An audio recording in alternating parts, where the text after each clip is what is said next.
Ada sukacita? Amin, puji Tuhan ya. Tadi malam hujan Bapak Ibu?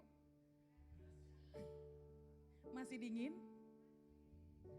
Masih ya. Kalau dingin berarti suruh berdiri gak sih?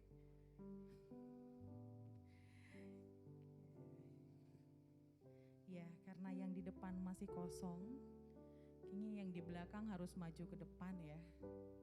Supaya saya bisa melihat wajah Bapak Ibu yang luar biasa berseri pada pagi hari ini walaupun tadi malam hujan ya. Tapi saya percaya bahwa berkat Tuhan selalu menyertai kita. Selalu baru setiap hari, selalu baik dalam kehidupan kita. Jadi yang di belakang kayaknya harus maju ke depan supaya berkatnya juga dapat duluan. Ya, nanti yang di belakang kebagian berkatnya terakhir soalnya.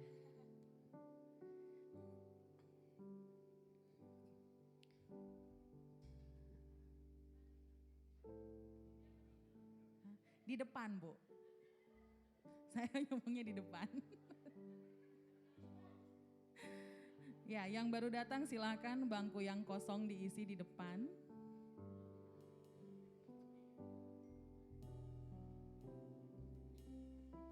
Bapak Ibu, kita mulai ibadah kita pada pagi hari ini.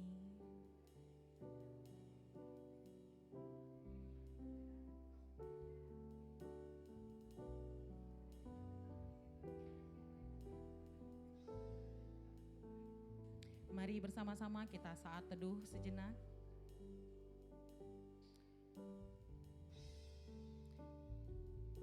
Dalam Mazmur 26 ayat 2 sampai 3, firman Tuhan berkata, "Ujilah aku ya Tuhan, dan cobalah aku. Selidikilah batinku dan hatiku, sebab mataku tertuju pada kasih setiamu, dan aku hidup dalam kebenaran." Saya undang Bapak Ibu untuk bangkit berdiri, kita pujikan dengan segenap hati. Tuhan menguji kita, ujilah aku Tuhan.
Nyanyi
bersatu dalam doa.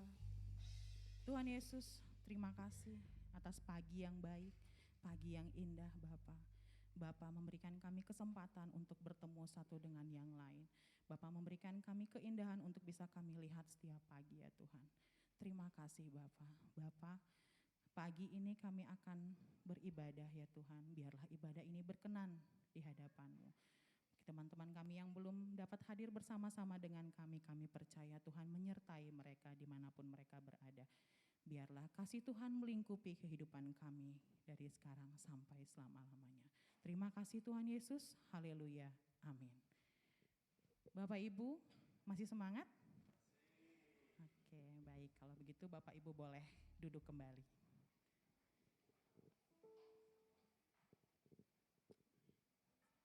Kita pujikan pujian kita dari NP nomor 33, Mulia Namamu Tuhan.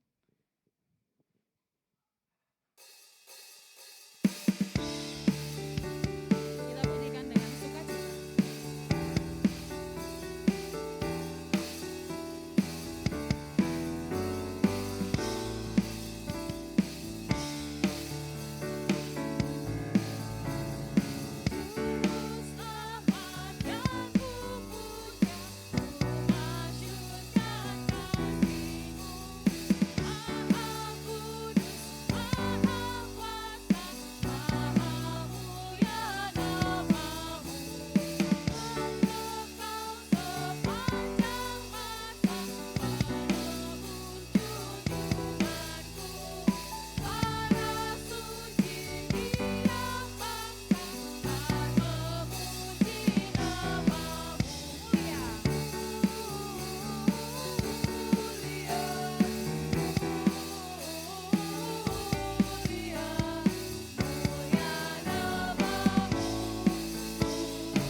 Kita masuk pada pembacaan Alkitab pada pagi hari ini.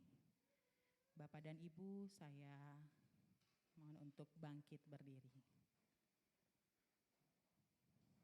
Pembacaan Alkitab kita akan diambil dari Yohanes 1 ayat 12. Kita bacakan bersama-sama. Yohanes 1 ayat 12. Tetapi semua orang yang menerimanya diberinya kuasa supaya menjadi anak-anak Allah, yaitu mereka yang percaya dalam namanya. Amin. Nanti kita akan dengarkan bersama-sama dari khotbah yang disampaikan oleh Pak Pendeta. Kita akan pujikan pujian kita, Bapak dan Ibu tetap berdiri. Kita pujikan dengan sungguh-sungguh, kita tahu bahwa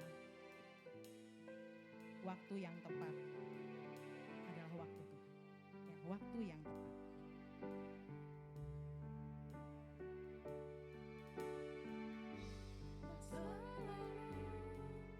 Tuhan menjawab doa, tapi Dia beri yang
kita bersatu dalam doa syafaat. Tuhan Allah Bapa kami yang berada dalam kerajaan surga, Bapa yang kami sembah dalam Tuhan kami Yesus Kristus, kami mengucap syukur Tuhan atas hari ini, kami boleh berbakti, memuliakan, memuji nama-Mu. Biarlah itu menjadi persembahan kami yang hidup kepadamu Tuhan. Kami persembahkan hidup kami, mempersembahkan pujian kami, mempersembahkan talenta-talenta kami kepadamu Tuhan, supaya nama Tuhan boleh dibesarkan, supaya nama Tuhan boleh dimasyurkan di tengah-tengah kami, supaya kerajaan Allah bisa hadir di tengah-tengah kami. Kami mengucap syukur Tuhan atas anugerah-Mu yang begitu besar, sehingga darah Yesus melayakan kami untuk datang ke hadirat-Mu Bapa. Darah Yesus memungkinkan kami untuk menyapa Engkau Tuhan. Terima kasih Tuhan. Tuhan, pada saat ini kami terus berdoa untuk saudara-saudara kami yang sedang mengalami kelemahan tubuh. Biarlah Engkau datang, lawat mereka satu persatu, jamah mereka, angkat penyakitnya Tuhan. Kami percaya kuasa Tuhan, mujizat Tuhan masih terus berlaku dari dulu, sekarang, dan yang akan datang. Biarlah kami terus percaya Tuhan, penyakit kami, penderitaan kami tidak akan melemahkan iman kami. Tapi sebaliknya Tuhan, melalui penderitaan kami boleh mengenal Engkau dengan lebih baik. Kami boleh mengenal kuasa-Mu dengan lebih baik. Kami boleh mengenal pemeliharaan-Mu dengan lebih baik. Terima kasih Tuhan. Tuhan, pada kesempatan ini juga kami terus berdoa untuk PKMB, orang-orang muda kami Tuhan. Berkati mereka dengan pekerjaan, berkati mereka dengan pergaulan yang baik, dan berkati mereka dengan semangat, kerja keras, sehingga mereka boleh mengisi waktu mudanya dengan baik. Berkati mereka satu persatu Tuhan, dan juga berkati mereka dengan jodoh yang baik Tuhan, sehingga nama Tuhan boleh terus dimuliakan di tengah-tengah mereka. Kami serahkan Tuhan setiap pemuda, pemudi, remaja gereja kami ini. Berkati mereka satu persatu Tuhan. Tuhan, kami juga terus berdoa untuk para senior, orang tua kami. Berkati mereka Tuhan dengan kesehatan, dengan damai sejahtera, dengan sukacita. Biarlah mereka boleh menjadi berkat di tengah-tengah kami semua, keluarganya. Menjadi berkat bagi anak-anaknya, menjadi berkat bagi cucu-cucunya, dan juga menjadi berkat bagi saudara-saudaranya. Kami serahkan Tuhan para senior, para orang tua yang lanjut usia di tengah-tengah kami ke dalam pengasihan Tuhan. Tuhan, kami juga terus berdoa untuk organisasi, yayasan yang ada di tengah-tengah umat baptis. Tuhan berkati para pengurus, Tuhan berkati para pelayan yang melayani organisasi yayasan ini. Biarlah mereka mempunyai hati yang diberkati Tuhan, hati yang melayani, hati yang mau bekerja keras, sehingga boleh memajukan pelayanan ini di tengah-tengah negeri ini. Biarlah organisasi, yayasan itu menjadi berkat bagi umat baptis dan juga bagi bangsa kami Indonesia. Berkati mereka Tuhan. Akhirnya kami juga terus berdoa untuk bangsa dan negara kami Tuhan, untuk pemerintah kami. Tuhan terus berkati mulai dari presiden, menteri, para gubernur, para pemimpin daerah, dan semuanya Tuhan, pelayan masyarakat. Biarlah mereka takut akan Tuhan sehingga mereka boleh melayani bangsa ini dengan baik. Biarlah kasih karunia Tuhan, berkat Tuhan selalu menyertai bangsa ini. Terima kasih ya Bapa. Kami serahkan seluruh doa kami, seluruh pujian kami, hanya di dalam nama Putra-Mu yang tunggal, Tuhan kami Yesus Kristus. Amin.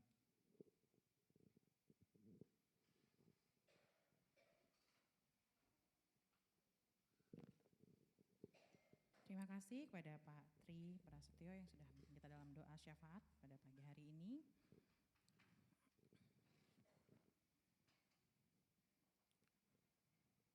Bapak Ibu, masih ada sukacita?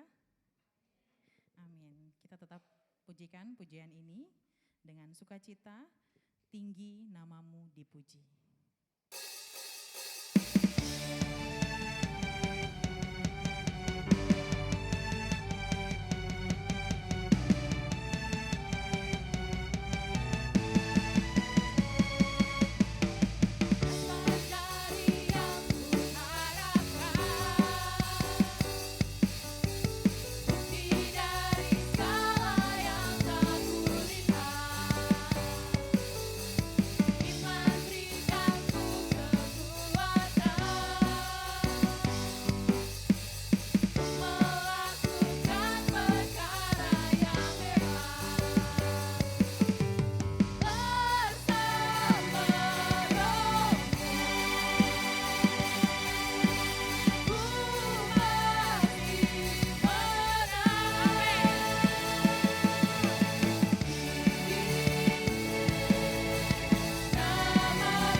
Kita akan memberikan persembahan kita dan persepuluhan yang terbaik untuk Tuhan. Kepada keluarga Bapak Andri, kami mohon untuk membantu dalam memberikan persembahan.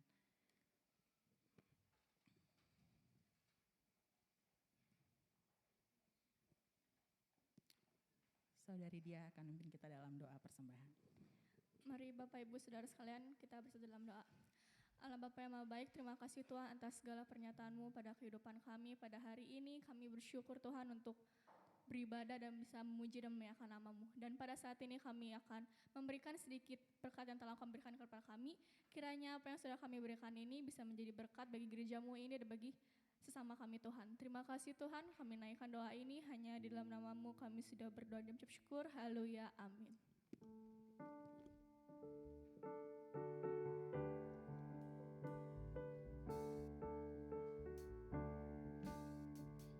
Bagi Bapak Ibu yang ada di rumah atau yang ingin memberikan persembahan dalam bentuk online, dapat memberikan persembahan yang perpuluhan pada nomor rekening yang tertera pada layar.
waktunya untuk mempersiapkan khotbah dengan judul Menjadi Anak Allah. Kita mendengarkan persembahan pujian dari duo. Pada duo dipersilakan.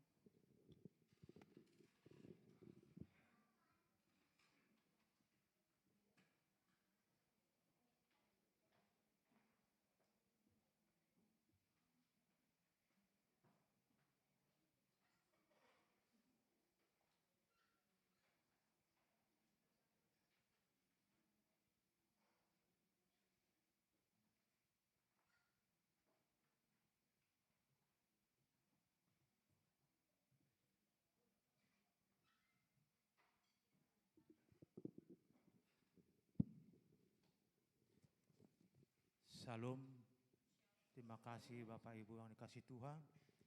Izinkan kami pada hari ini untuk mempersembahkan satu lagu pujian buat Tuhan kita Yesus Kristus. Terima kasih. Nama Tuhan disenangkan.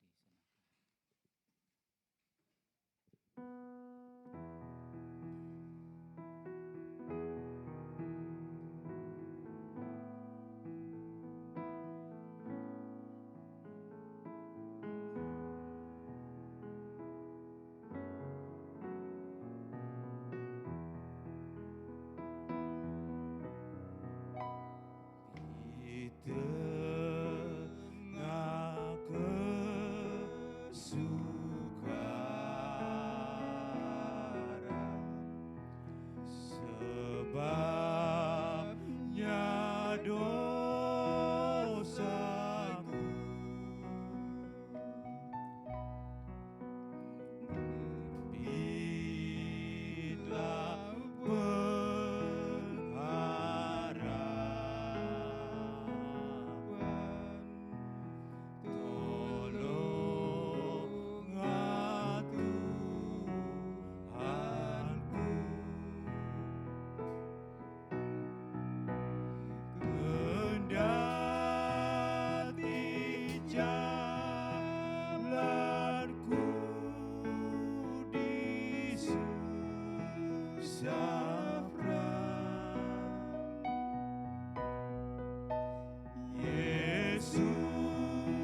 terima kasih persembahan pujiannya Pak Awi dan Pak Tobing. Meskipun di tengah kesukaran, kesulitan, ya, kita terus berharap kepada Tuhan Yesus. Itulah pesan pujian tadi, ya, tak menyurutkan iman kita, terus berharap kepadanya. Amin. Amin Bapak Ibu ya. Di tengah-tengah kesukaran dan kesulitan, Yesus selalu memberikan pertolongan. Ya, menjadi anak Allah. Ya, sering judul ini banyak orang menafsirkan salah atau gagal paham. Ya, sampai-sampai dinyatakan kok orang Kristen Tuhannya beranak. Dan orang Kristen kalau enggak siap menjawab itu, imannya bisa luntur. Akhirnya apa? Berpaling dari Yesus. Mari kita lihat seperti apa menjadi anak Allah itu. Mari kita berdoa lebih dulu. Kami siap mendengarkan firman-Mu. Pimpin, urapi kami semua Bapa dengan kuasa Roh Kudus-Mu. Apa yang kami lihat, kami dengar, kami saksikan hari ini. Betul-betul kuasa Tuhan memberkati kami. Kami pulang membawa janji firman-Mu. Dan firman-Mu itu tidak dicuri oleh kuasa jahat, yaitu iblis. Sehingga hilang sukacita kami, berkat-berkat itu di antara kami. Tolong Bapa, kuasa Roh Kudus-Mu memimpin hati, pikiran, dan seluruh hidup kami. Di dalam Putra-Mu Yesus Kristus, kami naikkan doa ini. Amin. Ya, menjadi anak Allah. Atau hidup dalam anugerahnya di situ ya. Tetapi semua orang menerimanya, diberinya kuasa supaya menjadi anak-anak Allah.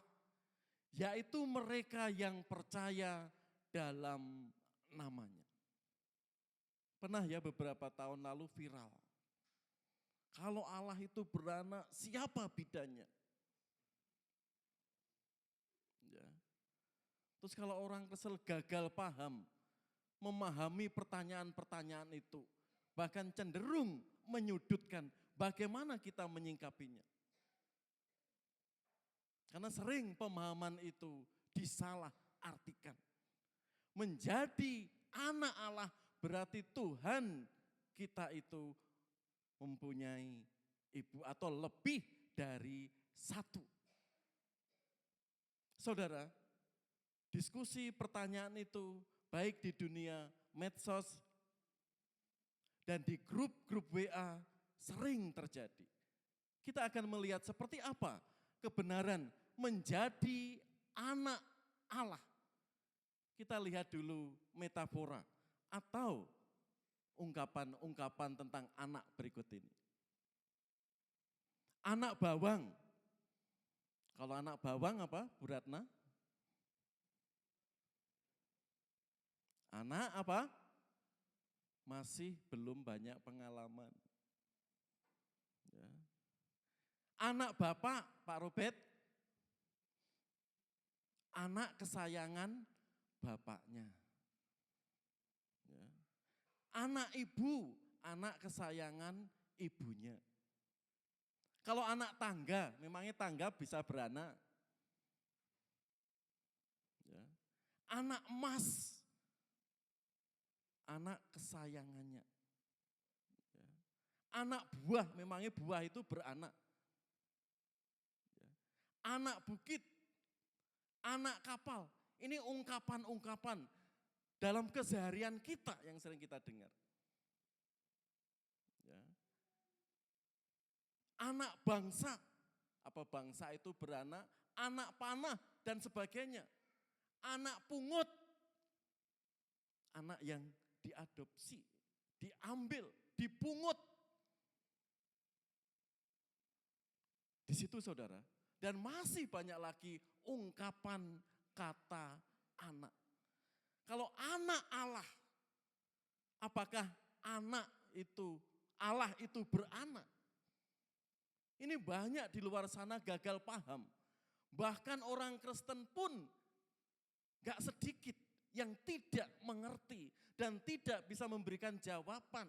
Kok kamu disebut anak Allah seperti apa? Sehingga mereka luntur. Lalu mereka meninggalkan imannya.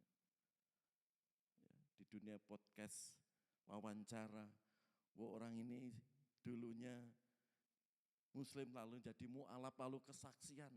Allahnya orang Kristen itu membingungkan dan sebagainya. Kok Allah kok beranak? Sehingga kalau gagal paham mempengaruhi pertumbuhan imannya. Ini sekilas ungkapan kata anak. Kita lihat latar belakang keberadaan bangsa Israel saat firman Tuhan itu ditulis. Lanjut, kita lihat tradisi Israel gelar anak Allah di situ. Maka anak-anak Allah melihat bahwa anak-anak perempuan itu, anak-anak perempuan manusia itu cantik-cantik. Lalu mereka mengambil istri dari antara perempuan-perempuan itu, siapa saja yang mereka sukai. Keturunan-keturunan Set maksudnya. Berbagailah orang yang membawa damai, karena mereka akan disebut anak-anak Allah, orang-orang percaya. Maka engkau harus berkata kepada Firaun, beginilah firman Tuhan Israel, ialah anakku, anakku yang sulung, umat Allah. Aku mau menceritakan tentang ketetapan Tuhan. Ia berkata kepadaku, anakku, engkau telah kuperanakkan pada hari ini. Umat Allah. Di Roma itu. Tentang anaknya. Yang menurut daging diperanakkan dari keturunan Daud. Dan menurut roh kekudusan dinyatakan oleh kebangkitannya dari antara orang mati. Bahwa ialah anak Allah yang berkuasa, Yesus Kristus Tuhan kita, Mesias. Kalau Yesus disebut anak Allah, itu maknanya Yesus itu firman Allah.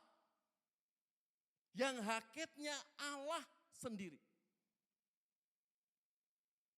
Sehingga kita mengerti mengapa Yesus disebut anak Allah, yaitu Yesus Mesias, Yesus firman Allah sendiri. Yohanes 1 ayat 1. Pada mulanya firman, dan firman itu diam bersama-sama Allah. Dan firman itu adalah Allah. Bahkan awal dunia ini diciptakan. Kosong, dan Allah menciptakan dunia dengan firman-Nya. Siapa firman-Nya? Yesus Kristus. Karena itu, tradisi Israel gelar anak Allah secara jamak disitu dikatakan, bisa keturunan Set, bisa para malaikat, pelayan-pelayan Allah, bisa umat Israel, orang-orang percaya. Dan tatkala ditulis dengan tunggal, itu gelar Mesias yang adalah anak Allah. Jadi di sini Bapak Ibu, gelar anak Allah. Bagaimana Alkitab mencatat, menulis apa maksud anak-anak Allah. Lanjut. Kita hari ini melihat dua hal berkenaan dengan Yohanes 1 ayat 12 di sini. Ya. Tetapi semua orang yang menerimanya diberinya kuasa supaya menjadi anak-anak Allah. Yaitu mereka yang percaya dalam namanya. Ya, kalau teks aslinya di situ, osoi de elabon auton. Edoken autois ekosian, tekna tu genes tai. Tais pistiu sin eisto onoma auto. Perhatikan di situ, tekna teu. Tekna itu neuter, jamak. Teu itu maskulin, genetik, milik atau kepunyaan.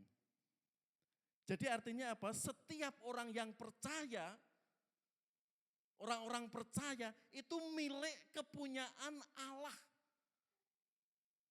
Dan Allah tersebut dikatakan teu dari kata theos, maskulin, tunggal, genetik atau milik.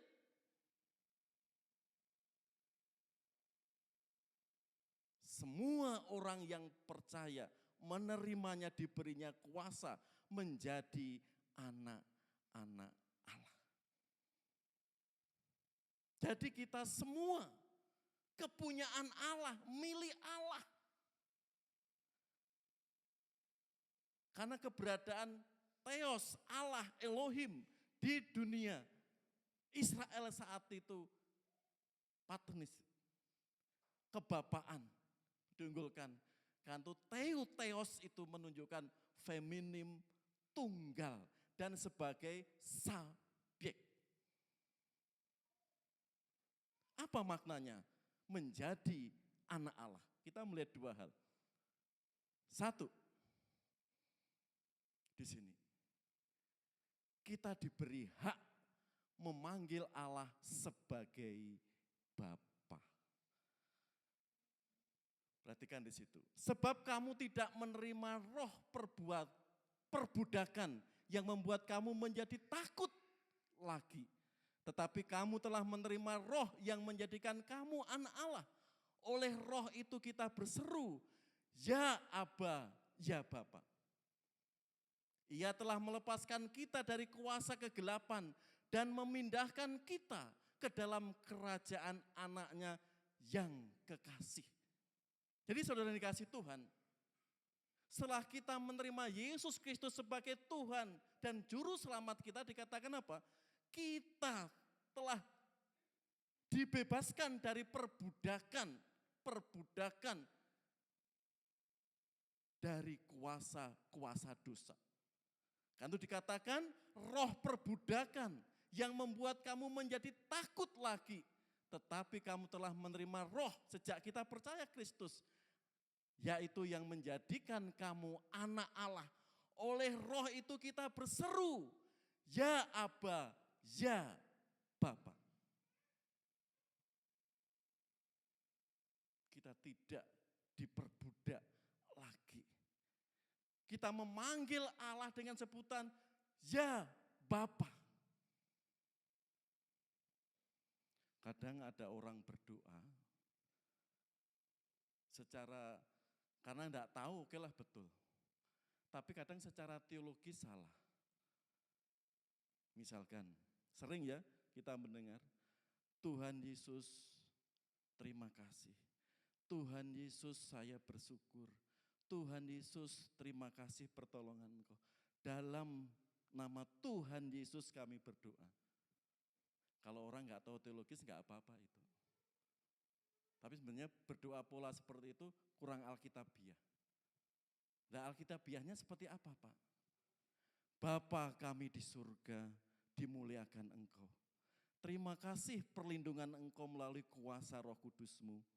Terima kasih Tuhan berkat-berkat-Mu. Terima kasih Roh Kudus kekuatan penghiburan yang Engkau berikan bagi kami.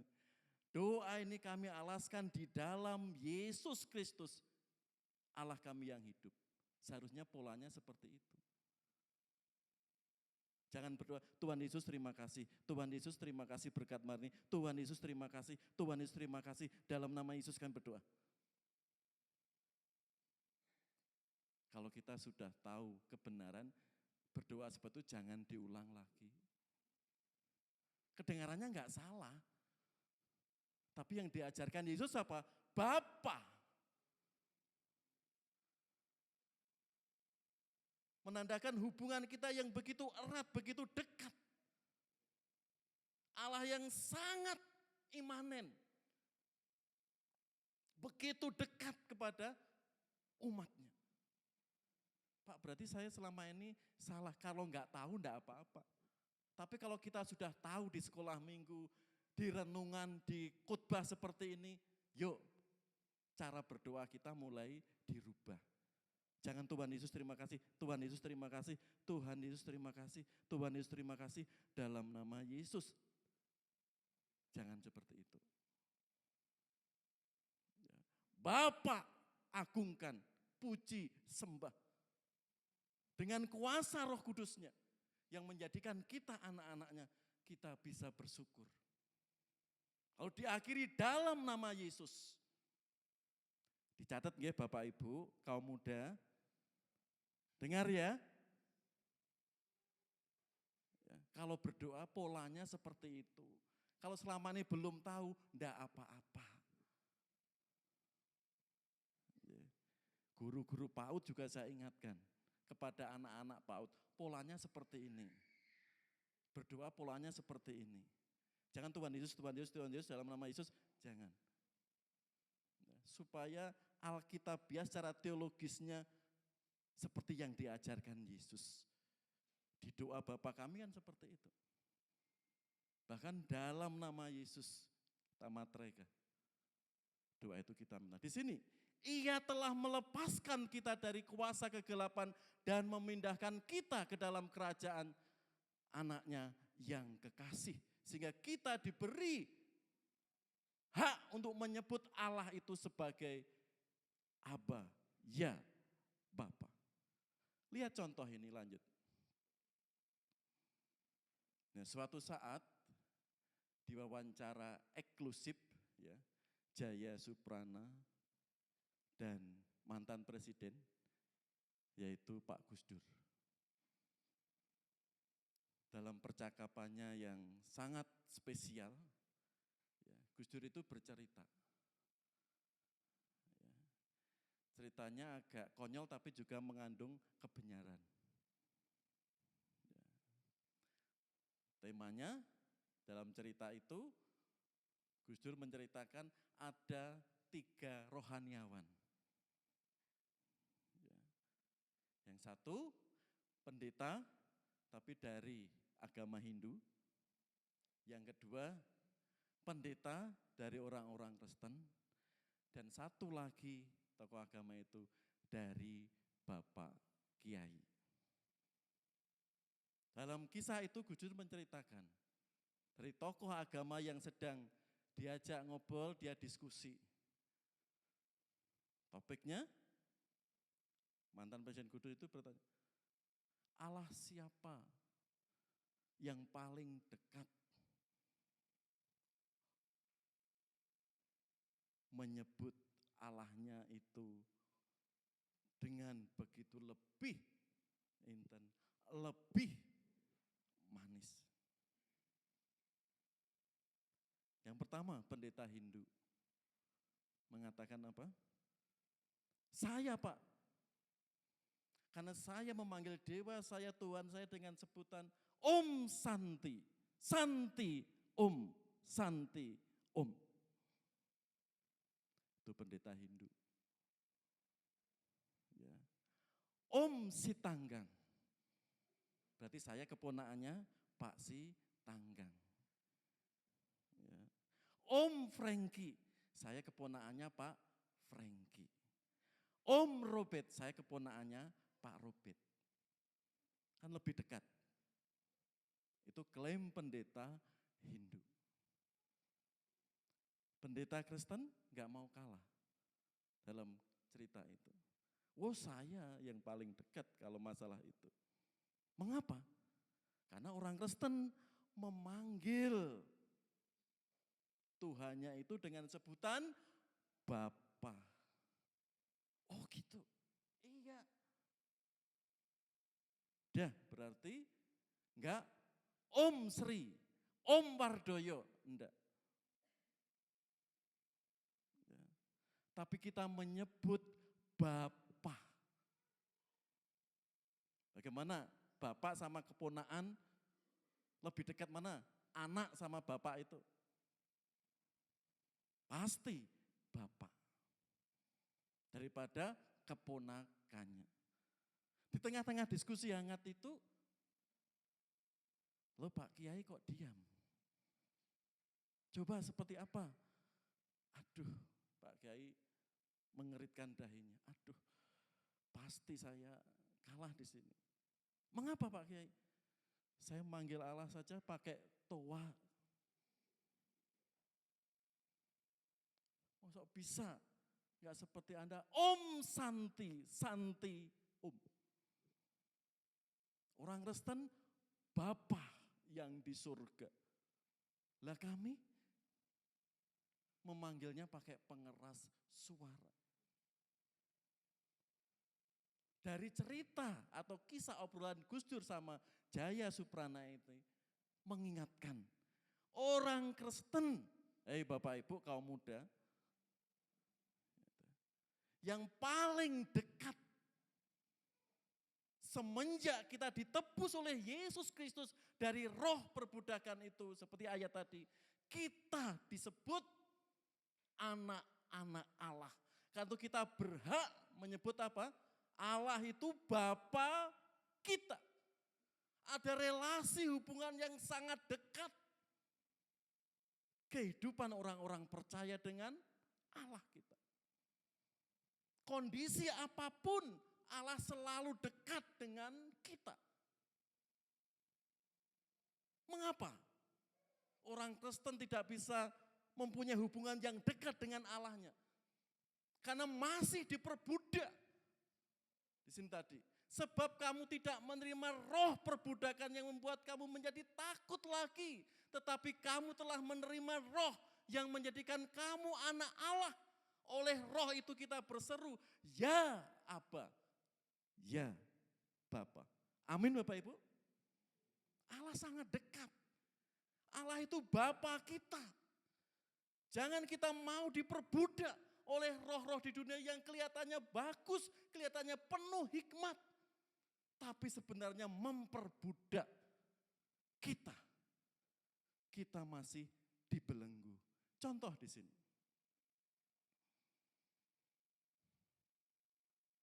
Paulus menasihati dengan keras kepada gereja di Kolose dan gereja di Galatia. Apabila kamu telah mati bersama-sama dengan Kristus dan bebas dari roh-roh dunia, mengapakah kamu menaklukkan dirimu pada rupa-rupa peraturan, seolah-olah kamu masih hidup di dunia? Jangan jamah ini, jangan kecap itu, jangan sentuh ini. Semuanya itu hanya mengenai barang yang binasa oleh pemakaian dan menurut perintah-perintah dan ajaran-ajaran manusia. Peraturan-peraturan ini walaupun nampaknya penuh hikmat, dengan ibadah buatan sendiri seperti merendahkan diri, menyiksa diri, tidak ada gunanya selain untuk memuaskan hidup duniawi. Perhatikan Bapak Ibu, Paulus enggak ingin ajaran-ajaran baru yang terjadi di gereja Kolose yang kelihatannya baik, kelihatannya dikatakan penuh hikmat. Tapi itu membelenggu dirinya. Memperbudak dirinya. Kita tetap menghargai peninggalan-peninggalan, adat istiadat nenek moyang kita. Tapi kalau kita sudah terbelenggu seperti apa? Kalau enggak gini salah. Enggak gitu roh nenek moyang kita nanti marah. Dan kita kena kutuk. Sehingga dengan terpaksa melakukan hal-hal seperti itu. Atau seperti jemaat Galatia. Tetapi sekarang sesudah kamu mengenal Allah, atau lebih baik sesudah kamu dikenal Allah, bagaimanakah kamu berbalik kepada roh-roh dunia yang lemah dan miskin? Perhatikan. Ini sudah berbalik orang-orang Kristen di Galatia di sini.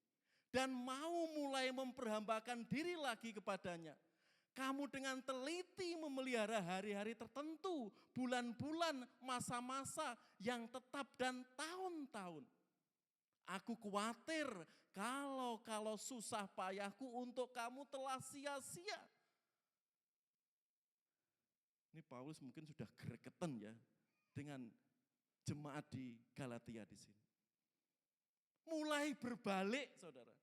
Dengan ajaran-ajaran baru yang kelihatannya baik, kelihatannya penuh hikmat. Kan warisan memelihara hari-hari tertentu, bulan-bulan tertentu, tahun-tahun tertentu, bahkan masa-masa tertentu. Semua hari, tahun, bulan itu baik. Terlebih saat ulang tahun itu lebih baik. Saat lahir baru lebih baik.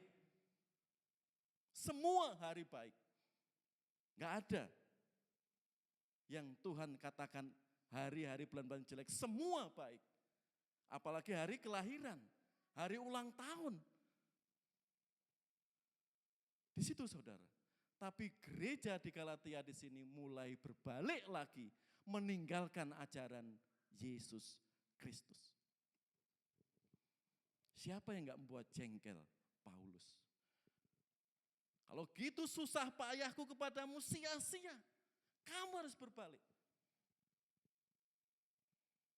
Terlebih saudara, tentang sunat itu. Ya, di pasal 3, di pasal 2 Galatia itu. Orang-orang Yahudi yang notabene sudah disahkan, masih ditambah lagi harus disunat. Paulus semakin jengkel di situ. Ya, sehingga mempengaruhi apa? Jemaat non-Yahudi. Di dalam Kristus harus ditambahi sunat supaya penuh keselamatan itu. Tapi Paulus yang penting itu sunat hati. Sunat secara fisik.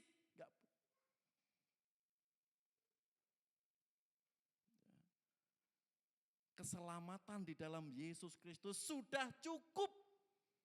Gak perlu ditambah-tambah lagi sunat. Meskipun itu hukum Musa. Meskipun itu adat istiadat nenek Yahudi yang harus dipegang. Tapi di dalam Kristus cukup sunat. Enggak untuk melengkapi keberadaan orang itu selamat, tidak. Darah Kristus cukup. Pak, kalau ada pertanyaan, begini, Paulus kan juga menganjurkan sunat. Di Kisah Para Rasul pasal 16 ayat 2 itu. Timotius, kamu harus disunat. Tapi di Galatia di sini enggak penting sunat itu. Mempelajari konteksnya, teksnya.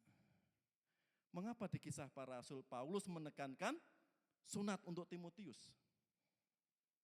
Tapi di Galatia di sini Paulus menentang sunat itu. Kelihatannya Alkitab bertolak belakang Pak ya. Gimana ini? Kembali ke teksnya. Kalau Kisah Para Rasul pasal 16, Paulus mendorong Paulus harus disunat, ada alasannya. Apa? Karena Paulus mau diutus untuk melayani orang-orang Yahudi. Karena Timotius itu apa? Belesteran. Ibunya Yunani, bapaknya Yahudi. Ibunya Yahudi, bapaknya Yunani. Karena Paulus mau mengutus Timotius untuk menjadi utusan Injil untuk orang-orang Yahudi. Sehingga apa? Tidak menjadi batu sandungan. Artinya apa? Sunat, strategi Paulus untuk memenangkan orang-orang Yahudi melalui tugas Timotius ke depan. Karena banyak orang-orang menafsirkan salah di situ. Di sini saudara, sunat sehingga tidak terbelenggu, tidak diperbudak oleh roh-roh dunia yang kelihatannya penuh hikmat dan baik itu. Lanjut.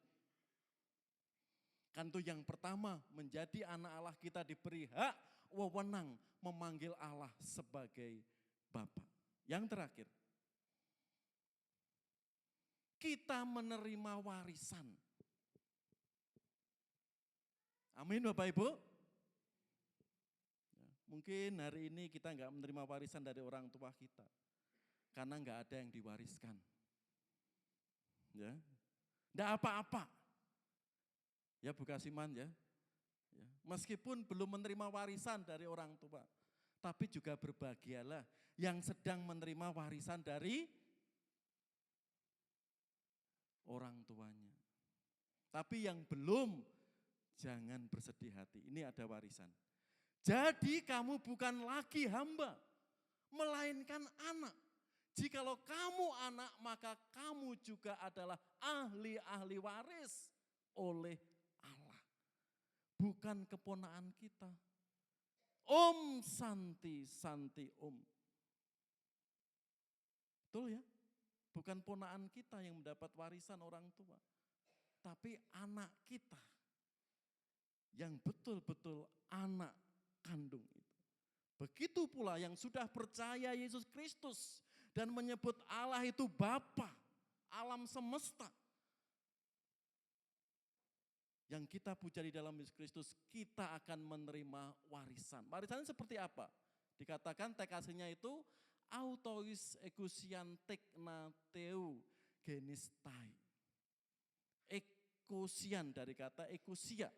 Artinya apa? Kita diberi hak, diberi wewenang, tanggung jawab sebagai anak-anak Allah. Ya, anak-anak kan dapat hak dari orang tuanya, bukan keponaannya. Karena ahli waris dari orang tuanya secara langsung.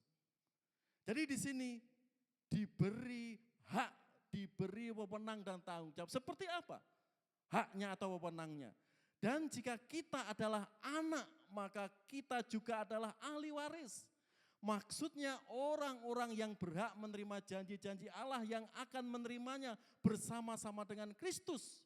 Yaitu jika kita menderita bersama-sama dengan Dia, supaya kita juga dipermuliakan bersama-sama dengan Dia. Artinya menerima janji-janji dari Allah itu. Saat kita putus asa, Tuhan menguatkan. Tuhan gak pernah meninggalkan. Saat kita lemah, Tuhan menguatkan. Saat kita jatuh, Tuhan mengangkat. Janji-janji Allah yang akan menerimanya bersama-sama dengan Kristus, yaitu anak-anak Allah yang siap menderita bersama Kristus. Janji-janji Allah seperti apa? Lanjut. Di sini. Sekarang aku menyerahkan kamu kepada Allah dan kepada firman anugerahnya, yaitu Yesus Kristus ya, yang berkuasa membangun kamu dan menganugerahkan kepada kamu warisan yang ditentukan bagi semua orang yang telah dikuduskannya. Dikatakan juga jika kita bertekun, kita pun akan ikut menerima dengan Dia. Jika kita menyangkal Dia, Dia pun akan menyangkal kita. Kita diberi wewenang, kita diberi hak di situ. Di Wahyu 20 ayat 6 dan Wahyu 22 ayat 5 dikatakan apa? Dan mereka akan memerintah sebagai raja bersama-sama dengan Dia atau Kristus 1000 tahun lamanya. Waktu yang tak terbatas. Dan dikatakan, dan mereka akan memerintah sebagai raja sampai selama-lamanya. Mereka itu siapa? Anak-anak Allah. Orang-orang yang percaya di dalam Yesus Kristus. Ini saudara, ekoisia. Kita diberi hak, diberi wewenang. Kita bisa mengklaim janji-janji Allah itu. Dan Allah pasti tidak mengecewakan. Mari kita paham seperti ini. Dan egoisian hati kita diberi hak, wewenang dengan mengalahkan kuasa-kuasa jahat. Kalau Bapak Ibu betul-betul percaya Kristus, roh gendruwo, roh hantu, dan roh-roh semacam itu wis takut sama Bapak Ibu. Karena kita mempunyai kuasa di dalam Yesus Kristus. 1 Yohanes 4 ayat 4. Roh yang ada di dalam diri kita lebih besar kuasanya dibanding segala roh-roh yang ada di dunia ini.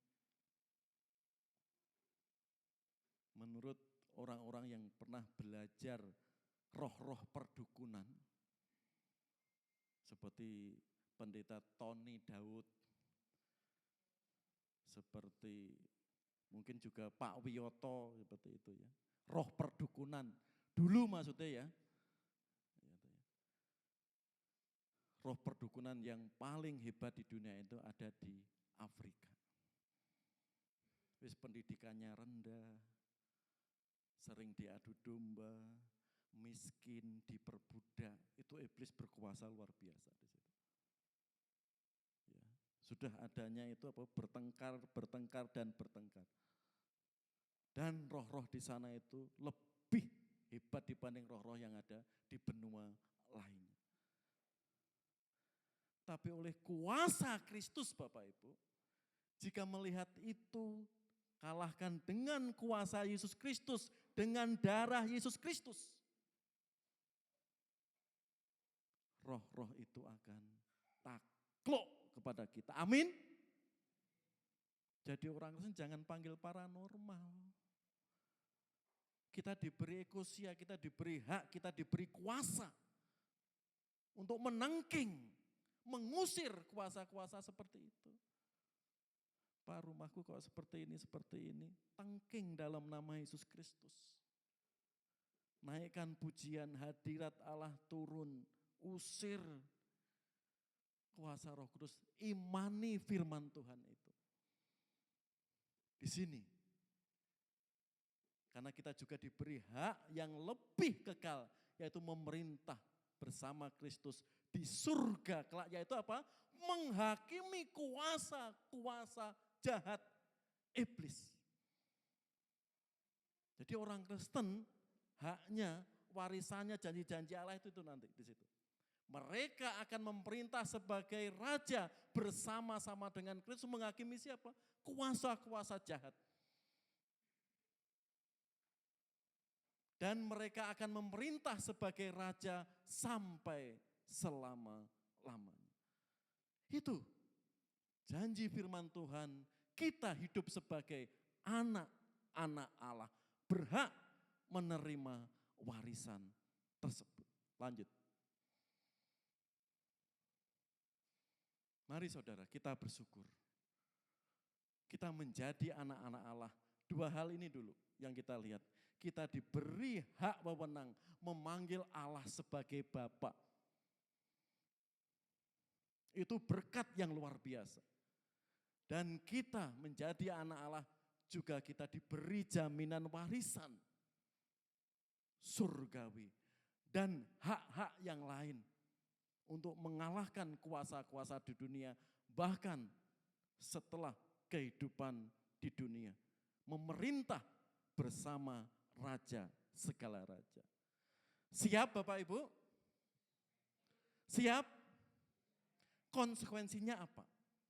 Lanjut. Di sini. Ya. Sebab kamu semua adalah anak-anak Allah karena iman di dalam Yesus Kristus. Konsekuensinya, akibatnya apa? Inilah tandanya anak-anak Allah dan anak-anak iblis. Setiap orang yang tidak berbuat kebenaran tidak berasal dari Allah. Demikian juga barang siapa yang tidak mengasihi saudaranya. Ya. Konsekuensinya Bapak Ibu. Karena DNA kita itu darah Kristus. Anak-anak Allah. Kita juga meniru Kristus. Hidup dalam kebenaran. Jika orang Kristen tidak hidup dalam kebenaran di sini. Pilihannya di situ. Anak-anak Allah atau anak-anak iblis. Yang hidupnya masih berkecimpung di dunia kegelapan. Berkecimpung dalam dosa. Hidupnya jauh dari kebenaran yang dimiliki dari Allah. Itu tanggung jawab kita. Status kita sudah jelas. Bagaimana kalau status kita yang menurut DNA kita itu kita menuju proses di dalam Yesus Kristus, tapi kita tidak menunjukkan hal itu? Pasti disorot. Gak usah jauh-jauh ya. Anak presiden tatkala numpang jet pribadi kan disorot. Kalau itu anaknya pedagang biasa, rakyat jelata nggak disorot. Karena anaknya presiden, kerjamu apa? Kok duit jet pribadi? Pasti ini netizen kan mengulik-ngulik itu. Gitu. Apalagi show up gitu ya. Lalu dipasang di IG-nya dan sebagainya, orang melihat, wah orang ngulik-ngulik di situ. Sampai jauh. Disorot. Kita anak-anak Tuhan, status kita anak-anak Allah, DNA kita jelas. Salah sedikit pasti tersorot. Orang Kristen kok gitu ya? Pasti seperti itu. Karena DNA orang Kristen itu seperti Kristus. Adanya kasih dan tatkala kita tidak mengasihi, tidak mengampuni di situ saudara. Ya. Bagaimana Pak? Kalau orang Kristen tidak hidup dalam kebenaran, bagaimana cara Allah mengingatkan kita? Apa dihukum? Kalau dimasukkan api neraka lagi, ya kita lihat yang terakhir ini. Di sini saudara, kalau anak-anak Allah tidak hidup dalam kebenaran, seperti ini. Karena Tuhan menghajar orang yang dikasihinya. Dan ia menyesah orang yang diakuinya sebagai anak kita. Ya. Jika kamu harus menanggung ganjaran, Allah memperlakukan kamu seperti anak. Di manakah terhadap anak yang tidak diajar oleh ayahnya. Tetapi jikalau kamu bebas dari ganjaran yang harus diderita setiap orang, maka kamu bukanlah anak. Tetapi anak-anak gampang. Selanjutnya dari ayah kita yang sebenarnya kita beroleh ganjaran dan mereka kita hormati. Kalau demikian bukankah kita harus lebih taat kepada Bapa segala roh supaya kita boleh hidup? Sebab mereka mendidik kita dalam waktu yang pendek sesuai dengan apa yang mereka anggap baik. Tetapi dia menghajar kita untuk apa Bapak Ibu? Untuk kebaikan kita, supaya kita beroleh bagian dalam kekudusannya. Memang tiap-tiap ganjaran pada waktu ia diberikan tidak mendatangkan sukacita, tetapi duka cita. Tetapi kemudian ia menghasilkan buah kebenaran yang memberikannya damai sejahtera kepada mereka yang dilatih olehnya. Jadi kalau kita sebagai anak-anak Allah, orang Kristen sebagai anak-anak Allah, tidak hidup dalam kebenaran, ini ya bedanya. Dia akan menghajar kita untuk kebaikan, bukan untuk menghukum. Ya. Kalau ada sesuatu yang tidak beres, kita tidak cepat membereskan, saudara, Allah akan membereskan dengan cara dan kuasanya. Ingat, Paulus menurut gerejanya kepada jemaat di 2 Korintus itu.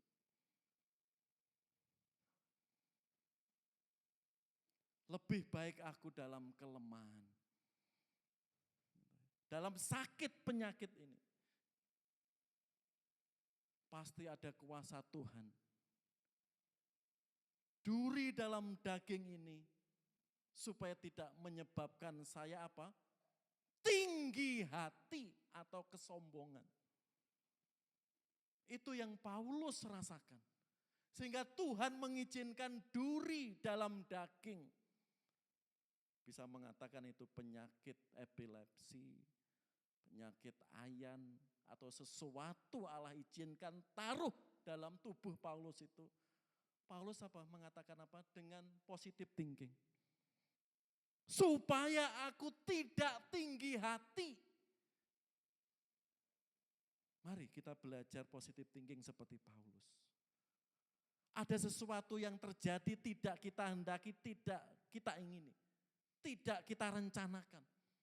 Tapi itu terjadi dalam diri kita. Kita positive thinking.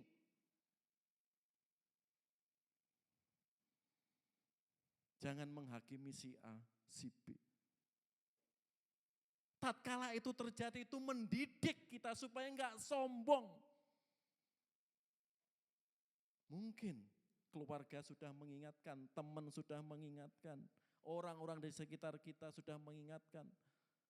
Tapi tatkala Allah yang mengingatkan, saudara, kita tetap positive thinking. Meskipun itu di luar kendali kita. Supaya tidak sombong. Itu yang Paulus yakini. Dia menghajar, mendidik Paulus begitu rupa. Sehingga penyakit duri dalam daging yang Paulus alami, terima itu. Supaya aku tidak meninggikan diri. Mungkin aku rasul yang paling hebat. Sudah banyak mengalami mujizat dengan Tuhan. Kamu apalah? Asumsi. Tapi itu yang diyakini Paulus. Jadi saudara, tatkala anak-anak Allah tidak hidup dalam kebenaran, Allah mendisiplin. Bukan menghukum, bukan mencederai, tapi apa? Untuk kebaikan. Meskipun itu perih. Kita harus menerima konsekuensinya. Korupsi tetap dihukum. Tapi juga tetap diampuni. Adil kan? Dosa pasti ada resikonya. Orang Kristen mengampuni harus mengampuni. Tapi dosa itu Allah mendisiplin kita. Supaya apa? Lebih baik. Disinilah tujuan Allah menghajar kita untuk kebaikan kita. Terakhirlah. Mari saudara, kita syukuri. Kita menjadi anak-anak Allah itu suatu anugerah. Status yang terhormat. Kita diberi hak memanggil Allah sebagai Bapa. Dan itu ada jaminan yang pasti. Yaitu kita diberi hak memerintah di dalam surga bersama Kristus. Dan di sini, mari kita hidup dalam kebenaran. Mengasihi sesama kita, mendoakan musuh-musuh kita. Jika selama ini kita jarang mendoakan bangsa dan negara kita, doakan. Doakan. Jika ini susah mendoakan orang-orang yang membenci kita, doakan. Tetangga yang mengutuk kita, doakan. Contoh sederhana aja, hidup dalam kebenaran. Sehingga apa? Betul-betul status kita itu dilihat orang. Akhirnya orang melihat Kristus dalam hidup kita. Mari saudara, kita bersyukur. Status kita jelas. Bukan dulos, bukan budak. Tapi kita sebagai anak. Hari ini, kelak dan nanti diberi warisan yang indah. Amin. Mari kita berdoa. Saya mengajak Bapak Ibu, setelah mendengarkan firman ini silahkan berdoa. mensyukuri karya Allah yang sudah nyata dalam diri Bapak Ibu. Jangan berpaling dari Kristus. Kita milik Allah. Itu anugerah yang Tuhan berikan. Pandang Yesus Kristus. Saat kita percaya Yesus, kita disebut anak-anak Allah. Dan berhak menerima segala warisan janji-janji Allah. Silahkan Bapak Ibu bersyukur. Atau hari ini, jika saudara, Bapak Ibu semua sedang berpaling kepada Yesus karena beban, karena ekonomi, karena teman hidup, silahkan mohon ampun kepada Yesus. Yesus melihat hati, pikiran saudara. Dan Yesus tunggu kejujuran saudara ungkapkan di hadapannya. Sebab tatkala Allah mendidik secara langsung, tatkala kita enggak siap saudara, dan iman kita mati, orang itu akan berpaling pada Yesus. Silahkan panggil Bapa. Allah kita sangat dekat. Dia tahu pergumulan saudara, kesusahan saudara, kesulitan saudara. Kesempatan yang baik ini silahkan saudara berserah kepadanya. Saudara memohon ampun kepadanya. Karena Bapa kita di surga sedang merancang kebaikan bagi saudara. Atau saudara sedang di jalan yang keliru. Silahkan berdoa, mohon ampun kepada Tuhan. Saudara sering meragukan janji-janji Tuhan, mohon ampun kepadanya. Saudara sering menunda menyerahkan hidup kepada Kristus, mohon ampun kepadanya.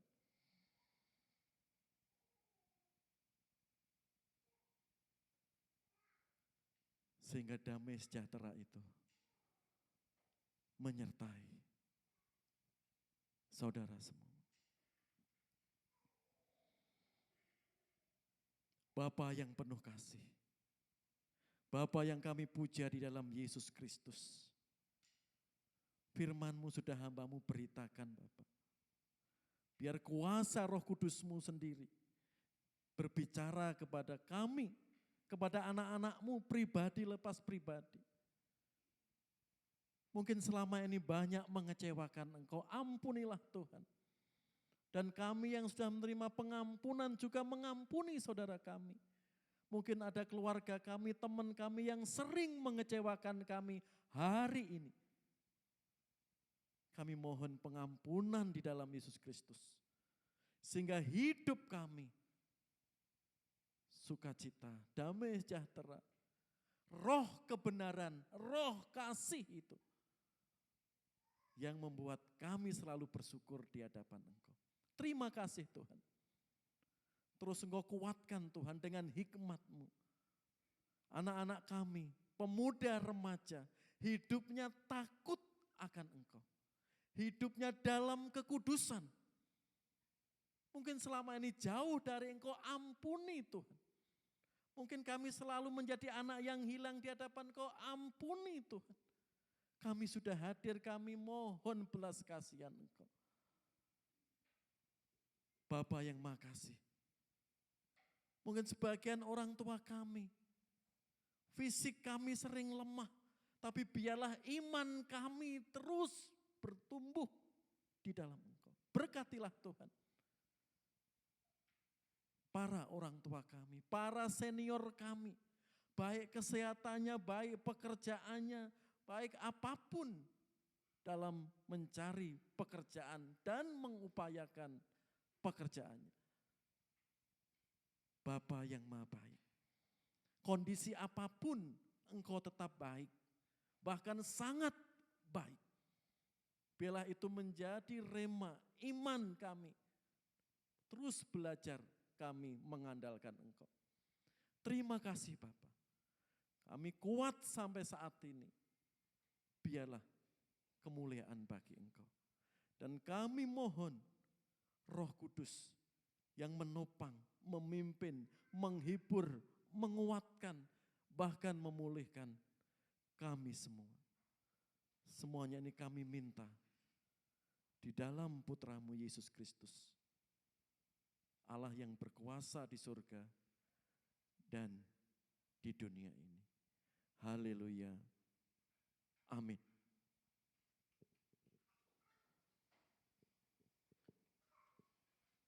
Jemaat yang dikasihi Tuhan, mohon kesabarannya. Sebelum doa berkat, ada beberapa pengumuman yang perlu kita perhatikan. Mengundang persekutuan doa besok Rabu 12 Maret. Ya. Firman Tuhan oleh Pendeta Hosea. Bapak Ibu, ya, mari kita semakin kuat di dalam doa, saling mendoakan, gitu. Apapun kondisi kita, mari ya, kita saling sharingkan. Karena disitulah kita bisa kuat sampai saat ini. Kami mengundang bisa hadir persekutuan doa besok Rabu. Berikutnya, petugas ibadah minggu depan bisa dilihat, ya, sehingga semuanya siap untuk melayani Tuhan.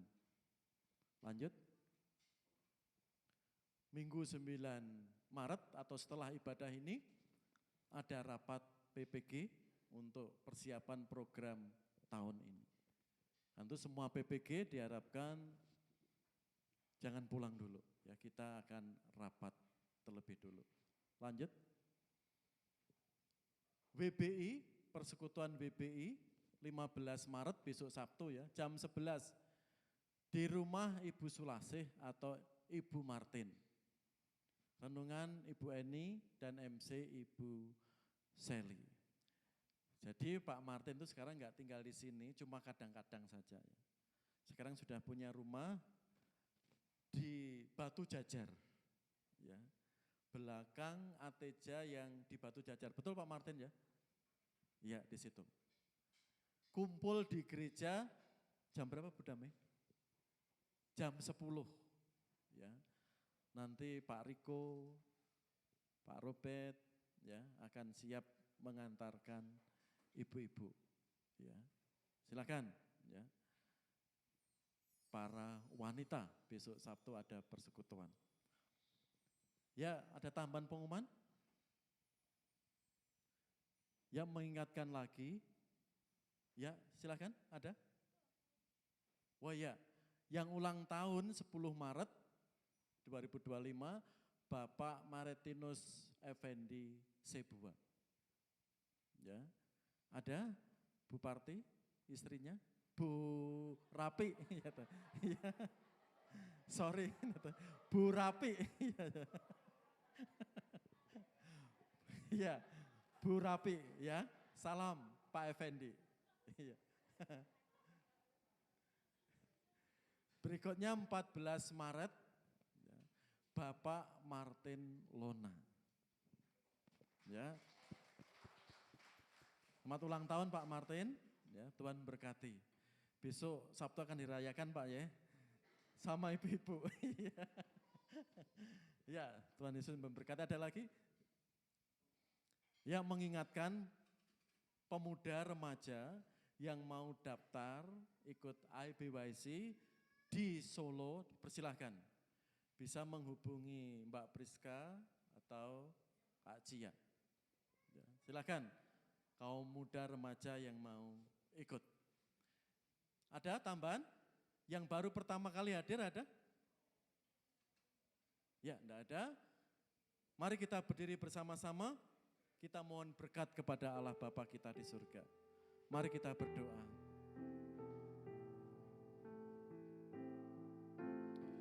Mari Bapak Ibu kita mohon berkat Allah Bapa kita. Kemuliaan, hormat bagi Allah kami di tempat yang maha tinggi.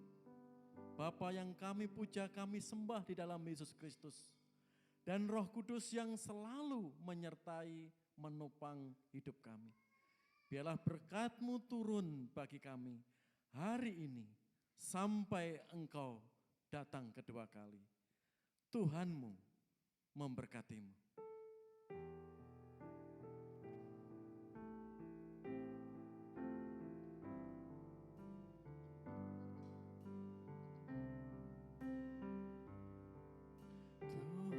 Tuhanmu memberkatimu.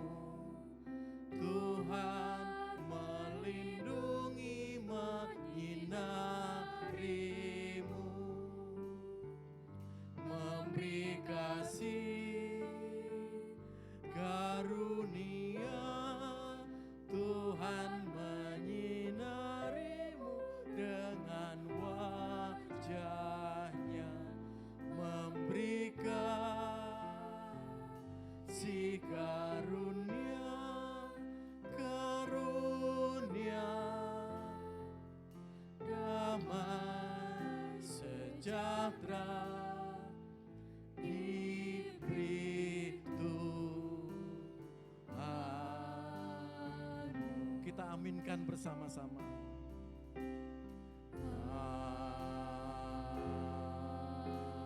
Amin. Silakan duduk sebentar, kita saat teduh sejenak.